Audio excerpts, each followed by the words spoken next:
Hello, welcome back. This is week 6 for the Colorado Dental Assisting School lecture tutorial. Today we're going to be talking about local anesthetic, nitrous oxide, and medical emergencies.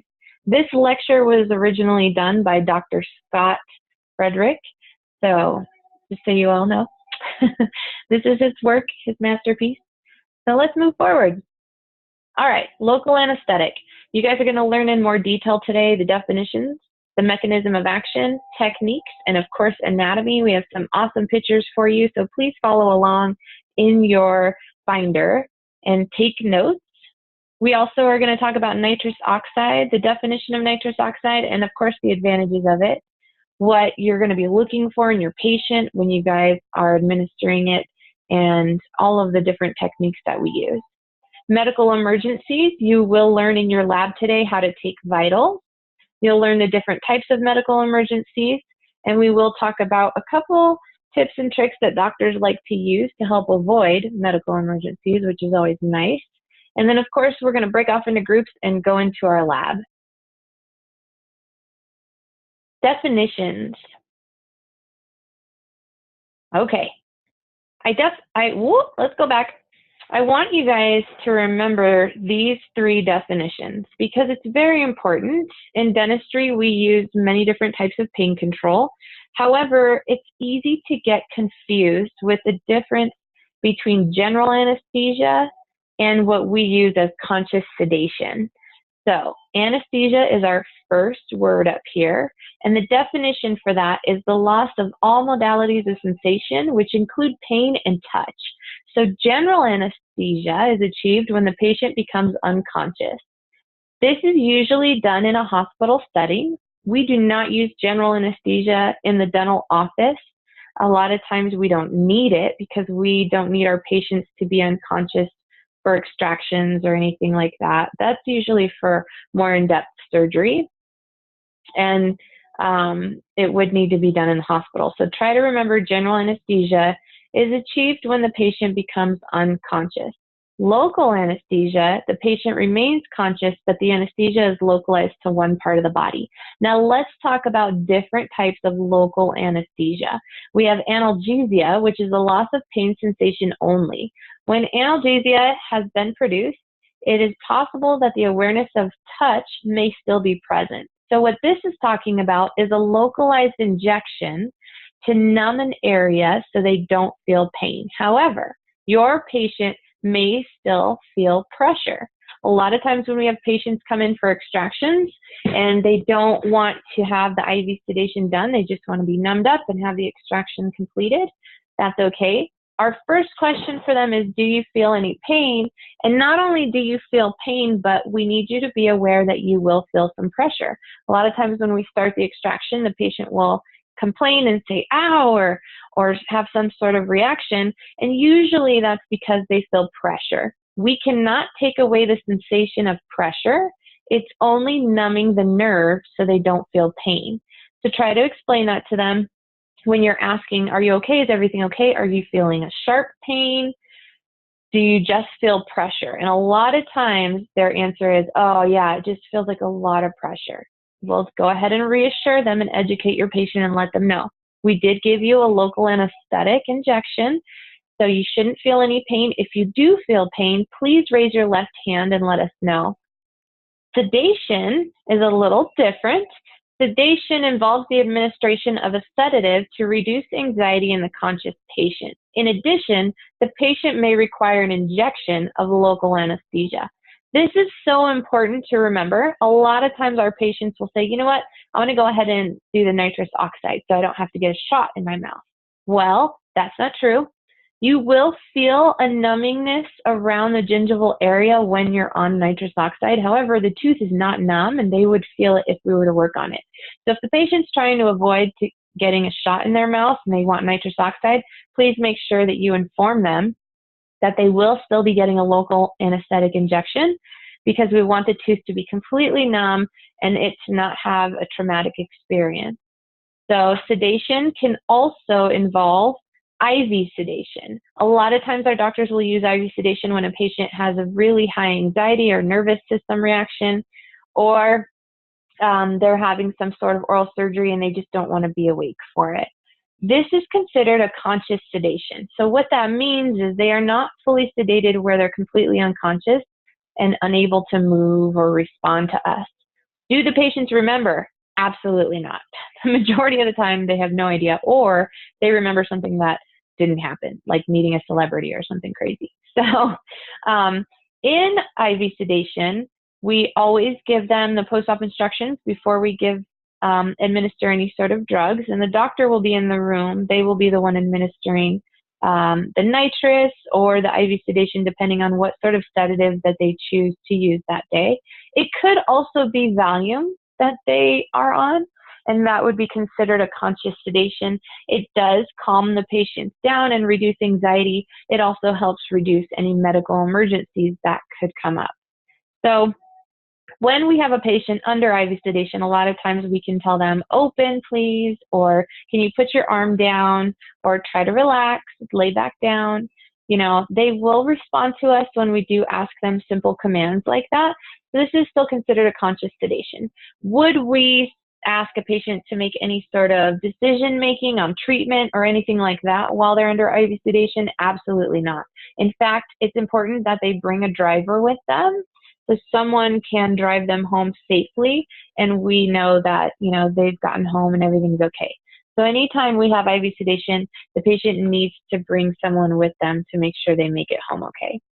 So if you're not quite sure about these three, please give us a call, ask your instructor, make sure you understand the difference. Local anesthetic types. I do not expect you to memorize all these different types of drugs. However, it's just showing you group 1 and group 2 as far as anesthetics go. A lot of times our doctor will decide on the treatment plan which way to go when it comes to anesthetics. We don't want it to last too long, but we also don't want to have to stop our treatment and give them another injection. The mechanism of action. These drugs are applied locally and block nerve conduction of sensory impulses from the periphery to the central nervous system. They inhibit sodium channels of the nerve membrane. So what happens is when the doctor goes to give a local injection in the mouth, they are going to first insert the needle into the mouth, and they are going to do what's called aspirating. So they're going to pull back on the needle and see if any blood comes into the carpule. They want to make sure that they're not directly into a blood vessel or an artery, because we don't want the vasoconstrictor to go directly into the bloodstream. It can make the patient very nervous and make them start to breathe a little bit faster and have their heart start to race. So we want to make sure that the doctor, when they're giving the injection, they're looking for a nerve reaction. So it's important that they get to the nerve that they're trying to block. What's happening is that anesthetic is causing the area to be blocked off from any sort of firing. So that nerve doesn't get to fire through the sensory impulse to the nervous system, telling them, ow, I feel pain, right? We don't want them to feel any pain when they're in dentistry. We want them to be completely numb. We're going to review a couple different types of techniques when it comes to injections. We did talk about these on week 2. However, we're going to go in a little more detail today. So when we're talking about maxillary, we have infiltration, palatal, posterior superior alveolar nerve block, your medial superior alveolar nerve block, anterior superior alveolar nerve block, and the infraorbital nerve block. Let's review. On mandibular, we have inferior alveolar nerve block, mental nerve block, and the long buccal nerve block. Maxillary infiltration and infraorbital nerve block. Depending on where the doctor injects this needle, there are 2 different types of blocks they can accomplish here on the maxillary. So what you're looking at is a quadrant, which is the right side of the maxillary jaw. And you can see that each of these nerves comes down from the mental foramen up top and feeds all of our maxillary teeth. Some of them do branch together. It's always nice when the doctor can do a nerve block and get 3 or 4 teeth at a time, as opposed to infiltrating each individual tooth. So depending on which one the doctor wants to do, they will show you exactly where to place the topical. In your lab today, we will show you the difference between where exactly the topical will be going in the patient's mouth, which is important, right? I mean, that's the whole reason we're using the topical anesthetic, is to numb the oral mucosa, so that first initial pinch isn't so bad. If we go completely up against the teeth and straight up, we would consider that infiltration. When the doctor comes out a little bit and tries to reach one of these branches, that would be an infraorbital nerve block, and they want to block 2 to 3 teeth at a time. Your anterior superior alveolar nerve block will be just behind 8 and 9, where your anterior nerves come together in that branch. This is a very painful injection, considering there's not a lot of tissue going on here, so there's really nowhere for the anesthetic to go. So one thing the doctors might do is flip over their mouth mirror and apply that negative pressure on the area right before they do give the injection. What you want to do is dry the oral mucosa right there really well. Place your topical anesthetic and put a couple 2x2s underneath it, so that way it soaks in good to the palate and not into the tongue and everywhere else in the mouth. Leave it on there for at least 5 minutes as at a minimum, because this is going to be a pretty painful injection. You also want to get your suction ready, because a lot of the anesthetic is going to push back. There's not a lot of room for it to go anywhere in this tissue. The reason we would give this type of injection will more than likely either be an extraction or if the patient has had some sort of trauma. Posterior superior alveolar nerve blocks, we're still on the maxillary, and we're looking for a posterior nerve block on the molars. So you can see exactly where the doctor's injection goes into the oral mucosa. Again, make sure you dry it off really well and place that topical on there anywhere from 3 to 5 minutes. Our greater palatine block is going to be in the back palate posterior area. This is going to be pretty painful as well. Again, this is going to be either the right or the left side, because of the midline will block the rest of the nerves from completely infiltrating the entire maxillary. You want to make sure, again, that you put your topical on there for at least 5 minutes so it can soak in really well. We have another mandibular injection here. This is called a long buccal block. So the biggest difference between this one and the inferior alveolar nerve block is what it's going to affect in the mouth. So once this has infiltrated, we will just be numbing the posterior molars on the buccal side of the mandible. You can see exactly where the injection goes into the oral mucosa, and you can also see a picture there of the lower mandible. The inferior alveolar nerve block, otherwise known as the IA block for short, is going to be in that fatty tissue in the inside lingual surface of the back of the mouth. This is important that we put a good amount of topical back there as well, because this one's a little bit of a zinger once they hit that IA nerve, which is good because they know they're right where they need to be. This will affect the entire quadrant, either on the right or left side of the mandible, all of the teeth, the lips, the tongue, and the gingiva on that area. So a lot of times we'll ask our patient, is your lip numb? Because by the time it's infiltrated to the midline, the lip will be completely numb, and we know that the patient's ready to go. The mental nerve block will be an anterior injection for the mandible. Just behind the canine, when you pull the lip out, as you see in this picture, you'll see a little tissue attachment down there. That's where you want to place your topical, because that's where the doctor is going to inject. This will numb the teeth and lip area only on the anterior, either on the right or left side to the midline. Nitrous oxide. Nitrous oxide is also known as laughing gas. This is going to be a mixture of our nitrous and, of course, our oxygen gases, depending on how much nitrous the doctor wants to administer to the patient. The doctor will be the one administering this drug. Unless you are certified to administer it, you will not be in charge of administering any drugs to patients. Nitrous oxide is a central nervous system depressant. Nitrous oxide is metabolized in your body and passes almost exclusively through the lungs. A flow meter controls the mixture of the O2 and the N2O and employs a safety feature which shuts off the system if the oxygen tank becomes empty. Patients should never be left alone when administering nitrous oxide. You guys need to remember this because you will be in that room with the patient the entire time. You are not to leave the patient alone. A scavenging system, also known as a vacuum system, should remove the exhaled nitrous oxide from the treatment area. We are going to show you what it looks like, our scavenger system, in the operatories, and as well the one that we have that's mobile that can move around from each operatory. Nitrous oxide should never be given to a pregnant patient. It has increased risk for spontaneous abortion.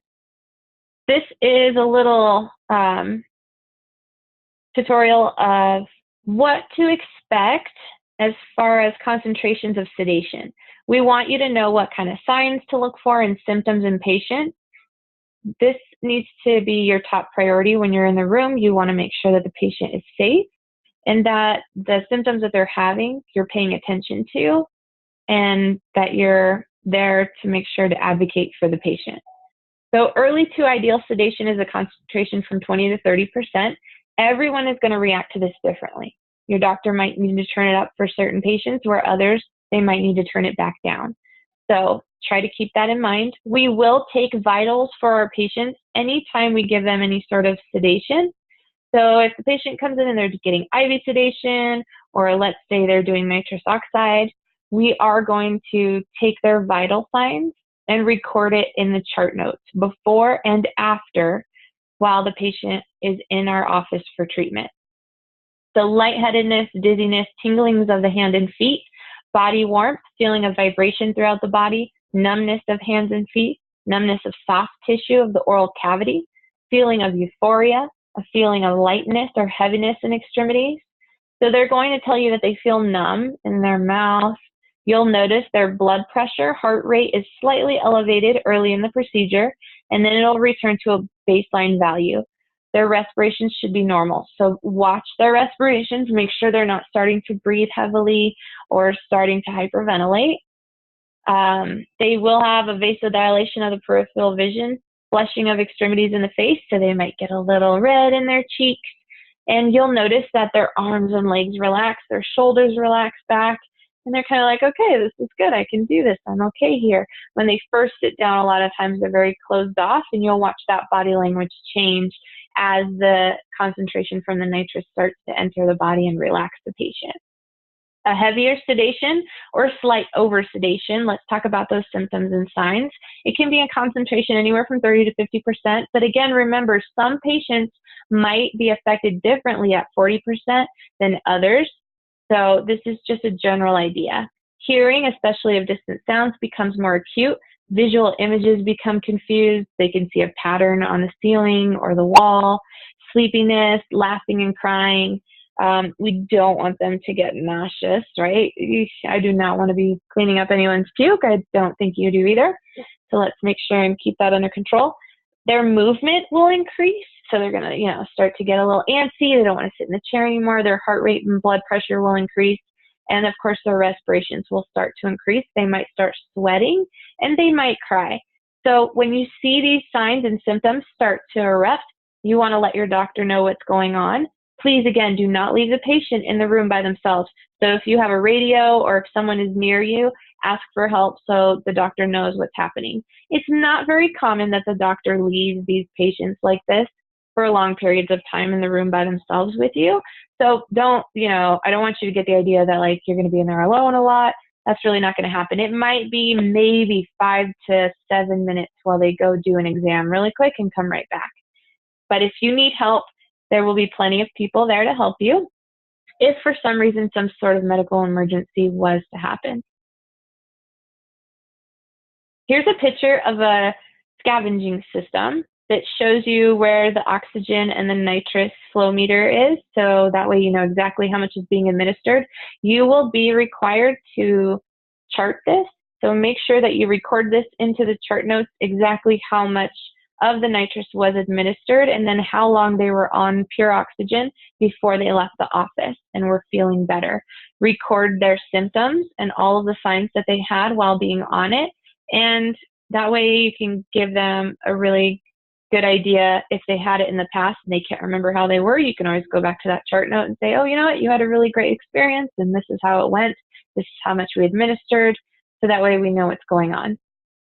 So this is telling you the mixture dial increases and decreases the level of analgesia by basically pushing it up or down in the amount of nitrous. The flow dial going up or down the volume of the gas to the patient. So that's going to show how much of this gas is actually flowing through the tubes to the patient that they're breathing in. The reservoir bag will inflate and deflate as the patient breathes. So you want to watch out for that. Make sure it's connected and everything's running like it should. Should always be partially inflated. It is not turn up the flow valve. All you got to do is turn up the flow valve and it will start to inflate. The O2 flush button is used at the end of the treatment to purge the system of the nitrous. The mixture dial is then set to 100% oxygen, and the patient is allowed to breathe 100% oxygen for several minutes. This will bring them back to consciousness and completely sober them so they are okay to drive home and go about their business. The nitrous and oxygen flow meter tubes show the relative amounts of each gas being administered to the patient. So again, you want to pay attention to that so you can record it in the chart notes. Here's another picture of a different type of scavenger system. Works the same, it's just a different brand. So I want you to see what that looks like. Remember, the nitrous is a nose mask and is placed on the patient and is then instructed to breathe in through their nose only. The scavenging system should be used to remove any exhaled nitrous. Your nitrous will be blue and the oxygen will be green. So remember, when you hook up the tubes to it, honestly, you can't hook them up incorrectly because they don't fit, but the green will go in the green and the blue with the blue. The advantages of nitrous. So administration is simple and easily monitored. So the great thing is they can drive themselves to their treatment that day and drive home, and they're completely okay. Recovery is rapid within minutes after the nitrous has stopped. Nitrous is very safe when administered correctly, and it can be used on patients of all ages. The patient remains awake and is able to communicate. So the great thing about nitrous that unfortunately we can't do with a local IV sedation is we can put them on oxygen for several minutes and then let them know how the treatment is going. I'm sorry, patient, but it looks like you're going to need a root canal for this tooth. Do you want to move forward with that, or would you like us to go ahead and put in a temporary filling and send you to a referral? They can make a decision that day, and then we can put them back on the nitrous and quickly and efficiently get the treatment done same day. We don't have to have them come back in and take more time off. So definitely has its advantages. Medical emergencies. You guys will be learning how to take vitals today with a sphygmometer and a stethoscope, and you'll also learn how to take vitals with the electric cuffs that we use. I want you to pay attention to the differences and, take your time with this one. I know it seems like this is going to be a really quick and fast lab, and it's, what are we really doing? This is very important, you guys. It's important that you understand how to do this, not only that you can hear it and listen for it, but that you can read the needle while it's dropping when we're collecting the blood pressure numbers. So please take your time and make sure that you don't only work on the same student today. Make sure you guys swap partners because everyone's going to be a little bit different. So try not to stay with the same person. It'll be in your best interest to have a different student for each lab. Blood pressure. So the systolic pressure is the pressure in the artery during contraction of the ventricles. Your diastolic pressure is the pressure in the artery during rest. A normal blood pressure is anywhere from 120/80. You may or may not see this in your lab. And then the uses of the sphygmometer. This is our blood pressure cuff. And of course, we are going to be using the stethoscope as well, so you can listen for that blood flow. We want you guys to be quiet during this lab and maybe, break up into a little bigger area so that way you're not on top of each other so you can really hear that effect in the stethoscope. Pulse. You will be learning how to take pulse. When you are taking a pulse, make sure you use your 2 fingers and not your thumb because you're going to be getting your own heartbeat if you use your thumb. The pulse is measured the pulse is the measurement of the heartbeats per minute. You're going to check on either the carotid artery, which is in your neck, or the radial artery in the wrist. Normal is between 60 to 100 per minute. If you want to do, if you want to go ahead and set a timer for this, that would be ideal. I know you guys can do it for half the time and then multiply, but I'd rather you do it old school, do it for the complete minute and see what you get. Respirations. This is a little harder to get done. I feel like a lot of times when we're doing this lab is because we're aware of the fact someone's trying to count our respirations, so then we start breathing fine. So my suggestion is when someone is taking your blood pressure, try and count their respirations while they're paying attention to the blood pressure, so that way they're not really thinking about it. So your respiration is the act of breathing.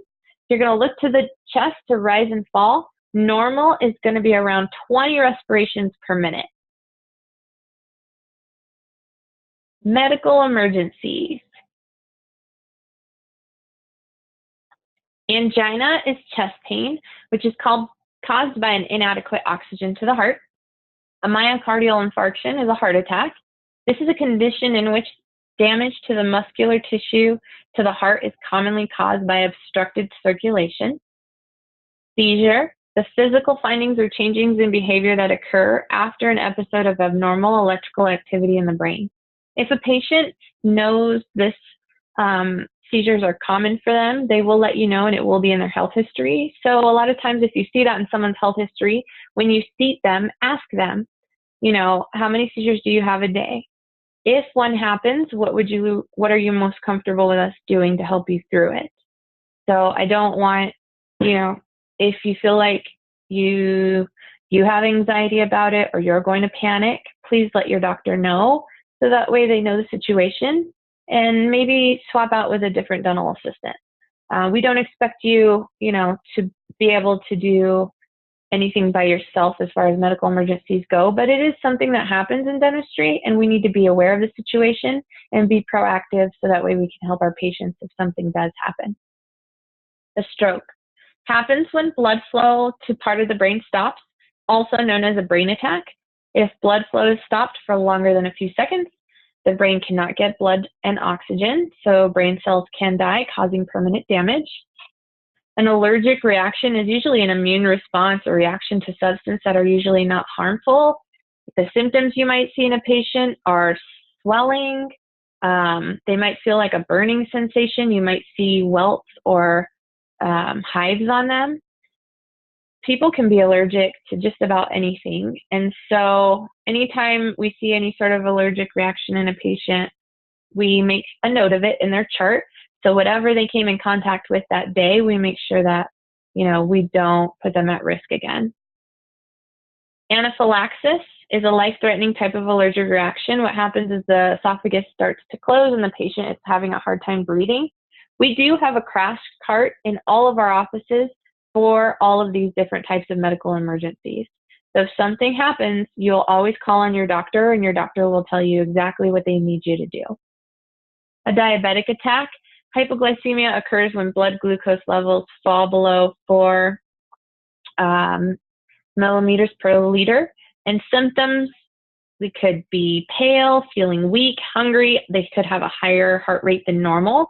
They could have blurred vision, temporary loss of consciousness, so they could faint, confusion. They could have a seizure because of it. And in an extreme case, you know, we would have to call an ambulance in. So if somebody has a diabetic attack, again, we do have that crash cart ready to go, and it has all of our drugs and everything we need in there to help the patient. If you need to call 911, the doctor will let you know. An asthma attack is a disorder causing the airways of the lungs to swell and narrow, leading to wheezing, shortness of breath, chest tightness, and coughing. If a patient has asthma, you will be aware of it because it will be on their health history. And again, they will talk to you about it and let you know, I have an inhaler or whatever the case may be. Syncope is very common in dentistry. So this is the medical term for fainting or passing out. So it is a transient loss of consciousness. It's usually a rapid onset, short duration, and spontaneous recovery.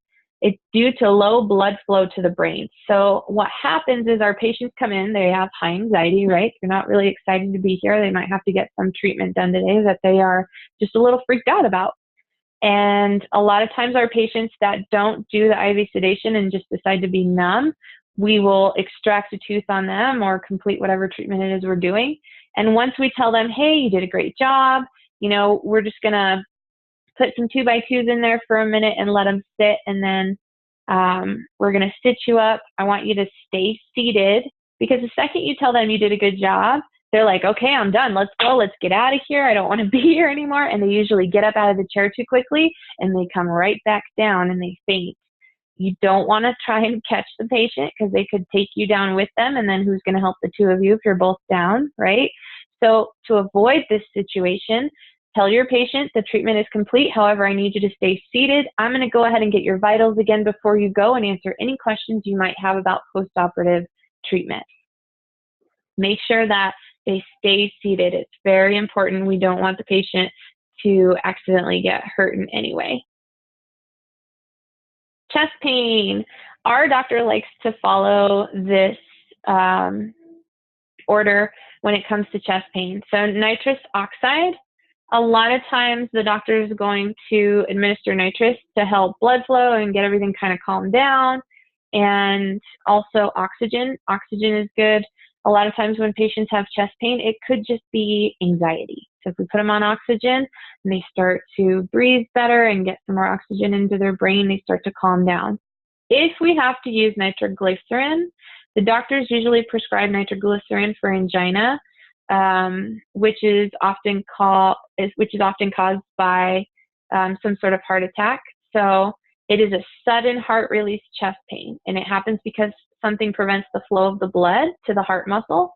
So nitroglycerin is going to help widen the blood vessels, and more blood is going to be able to get to the heart muscle and help the chest pain go away. So we're hopefully avoiding a heart attack at this point with the nitroglycerin. Aspirin is used in patients with heart disease, and it's really common. So any of these 4 types of drugs would be administered to the patient pending the doctor's evaluation. Let's start in the lab. Who's ready? Okay, so we are not doing injections today. Please don't get freaked out about the picture. But we are going to be placing topical in the areas that we talked about for injections in dentistry. You guys are going to practice preparing the syringe and recapping the needle. If you can't remember how to recap the needle, please ask your instructor to show you so you don't accidentally poke yourself. If you do accidentally poke yourself, hey, at least it's a clean needle, right? And we haven't worked on any patients today. Please dispose of it in the sharps container immediately and let your instructor know. And of course, we are going to be taking vitals. We want to show you guys the AED and emergency kit and our crash cart, so that way you know where everything is if for some reason we would need to use it in class.